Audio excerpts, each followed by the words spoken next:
ఇప్పుడు చెప్పు, నాకే పెట్టకుండా ఏం తినేసావు నువ్వు? నీకు పెట్టకుండా ఒరియో బిస్కెట్ పెట్టే తినచ్చా. ఎందుకు తినేసావు నాకు పెట్టకుండా? నువ్వు అప్పుడు అక్కడ నాన్న వాళ్ళ ఇంటికి రావాలే కదా. అవునా?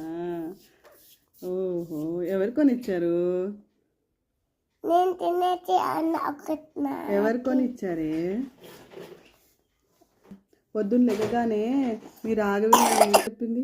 పొద్దున్న లెగగా చెప్పు, ఏమని చెప్పింది మ్యామ్? లెగగానే ఏం చేయాలని చెప్పింది?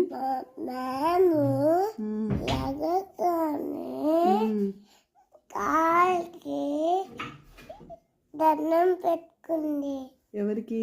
ఎవరి కాళ్ళకి దండం పెట్టమంది? నీ కాళ్ళకి నీకే పెట్టుకోమందా? మమ్మీకి డాడీకి. దొంగ. అన్నం తినేటప్పుడు ఏం చేయమంది?